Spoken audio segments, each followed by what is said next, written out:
இவங்க போட்டாங்க, தேமுதிக போட்டிட்டாங்க, அவங்க 35.8% வாங்கிக்கிறாங்க. திண்டுக்கல்ல எஸ்டிபிஐ போட்டிட்டாங்க, 11.1 தான் வந்திருக்கு. அப்ப இந்த ரெண்டு நீங்க ஒப்பிட்டாலே தெரியும். அதாவது தேமுதிக வந்து போட்டியிட்டது 35.8 வந்திருக்குது, புதிய தமிழகம் வந்து 22.1% வாங்கிக்கிறது. இதுல இருந்தே நாங்க வந்து பலத்தோடு இருக்கிறோமா இல்லையா, யாரால் அதிகமான வாக்குகள் வந்திருக்குது, எந்த கட்சியால் வந்து அதிகமான வந்து வாக்கு சதவீதத்தை பெற முடிந்தது, இதே உதாரணம். ஆனால் இதையெல்லாம் மறைச்சிட்டு நாங்கள் 2021 இவ்வளவு ஓட்டு வாங்குறது, நீங்க எப்பவுமே உதாரணத்துக்கு எடுத்ததுன்னா, இல்லைன்னா ஆரம்பத்திலிருந்து 98 புதிய தமிழக கட்சி 96 போட்டியிட்டில இருந்து நீங்க வரணும். இடையில ஒன்று எடுத்தாரு 96 தன்னிச்சு போட்டு 6 சட்டமன்ற தொகுதி போட்டுவிட்டு தன்னிச்சு ஓட்டப்படாத மட்டும் வச்சுக்கிட்டேன். 98 வந்து நாங்கள் 20 நாடாளுமன்ற தொகுதியில் போட்டிவிட்டு ஏறக்குறைய 5 லட்சம் வாக்குகள் வாங்கினோம். 99 வந்து அதே மாதிரி 10 நாடாளுமன்ற தொகுதியில் போட்டியிட்டு அதில் வந்து அன்னைக்கு நாங்கள் 4% வாக்கு பெற்றோம். அதுக்கு பிறகு தொடர்ச்சியாக நாங்கள் வந்து எந்த தேர்தலையும் புறக்கணிக்காம 2004, 2009 வந்து 2014 வந்து திமுக கூட்டணியில் இருந்தேன். அப்போ வந்து கணிசமான 3.5 லட்சம் வாக்குகள் வாங்கிக்கிறோம். எந்த தேர்தல் நாங்கள் குறைச்சு வாங்கியிருக்கிறோம். சார், எடப்பாடி பழனிசாமி அவர்கள் 31 தொகுதியில் நீங்க போட்டியிட்டு 33,000 வாக்குகள் தான் பெற்றிருக்கீங்க. உங்களுடைய வாக்கு சதவீதத்தின் அடிப்படையில நீங்க வந்து தொகுதியை பேசணும்னு சொல்றாரு, அது ஏற்புடையதா இருக்கா? நீங்க நான் அதான் கேட்கிறேன். 2024 இதை நீங்க ஏன் எடுக்க மறுக்கிறீங்க? 2020 ஏன் மறுக்கிறீங்க? 2024 2 வருஷத்துக்கு முன் நடைபெற்ற தேர்தல். இந்த தேர்தலில் கன்னியாகுமரியில் 4% மட்டும் தானே வச்சிருக்காங்க. அந்த சதவீதத்தினுடைய கணக்கெடுப்புல அதிமுக சீட் ஒதுக்கலாமா?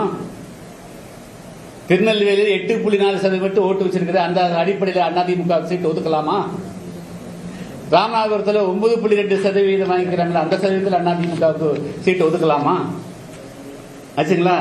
அதே போல வந்து இது மாதிரி வந்து 8-9 டிஸ்ட்ரிக்ட்ல டெபாசிட் கூட போச்சுங்க அதிமுக. அப்ப அதுக்கெல்லாம் கணக்கு இல்லை. அதை ஏன் மறைக்கிறீங்க நீங்க? உண்மைனா உண்மை, ஃபேக்ட்னா டேட்டானா எல்லாமே பேசணும்ல. இல்ல இது மாதிரி முடிச்சுக்கலாங்க.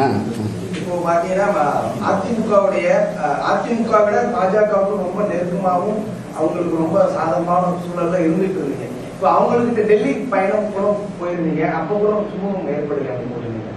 இல்ல சார், அவர்கிட்ட ஏதோ ஒரு உள்நோக்கம் இருக்கிறதா தெரியுது. ஏன்னா இல்ல சார், வந்து நாங்க வந்து தொகுதி பேசுற போது நான் சங்கரன் கோயில் தொகுதி கேட்டேன், ஓட்டப்படாத கேட்டோம், சங்கரன் கோயில் கேட்டோம். ஏன்னா 1998 இருந்து இன்னைக்கு வந்து ஒரு தேர்தல் கூட மிஸ் பண்ணாம 7 முறை வந்து தென்காசி நாடாளுமன்ற தொகுதியில் நான் போட்டிட்டு இருக்கேன். உங்களுக்கு எல்லாம் தெரியும். அந்த தென்காசி பார்லிமெண்ட்டுக்குள்ள இருக்கிறது தான் சங்கரன் கோயில், வாசல், ஸ்ரீபுத்தூர். அந்த 3 சட்டமன்ற தொகுதியில் ஏதாவது ஒன்று கொடுன்னு கேட்டோம். இதுதான் எங்களுடைய டிமாண்ட். முதல்ல 2 கேட்டோம், அது ஏதாவது ஒன்று கொடுத்துருங்க. அவங்க சங்கரன் கோயில் சொன்ன பதில் முன்னாள் அமைச்சர் ராஜலட்சுமி சொன்னாங்க. நீங்க ராஜலட்சுமி நிறுத்துனீங்களா? அந்த அம்மா மினிஸ்டர் இருந்ததில்ல, 5 வருஷம் கூட பயணிச்சது இல்ல, அமைச்சர் இல்லாத போது அந்த சமுதாயம், அந்த பொண்ணு வந்து தேவதொழிலாளர் சமுதாயம். அப்ப உங்களுக்கு என்ன மனசு இருக்குது? அப்ப அந்த சமுதாயத்தை புறக்கணிக்கிறாங்க. அதே போல தாராபுரத்தில் வந்து கையல்விழி அவங்க வந்து மினிஸ்டரா இருந்தாங்க, அந்த திமுக புறக்கணிக்கிறாங்க.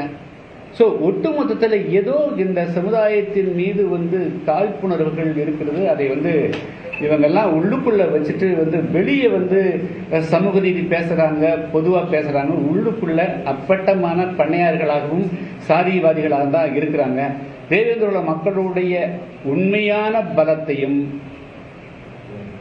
தெரிந்து கொள்ளாமல் அவர்கள் பேசுகிறார் சொல்ல மாட்டேன், ஆனால் தெரிந்து வைத்திருந்தும் அவர்கள் மறைக்க நினைக்கிறார்கள்.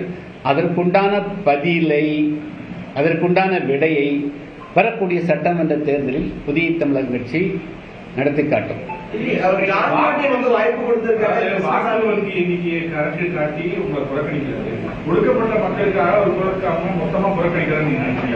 என்ன அவங்க என்ன செய்யறாங்க வந்து அதுதான்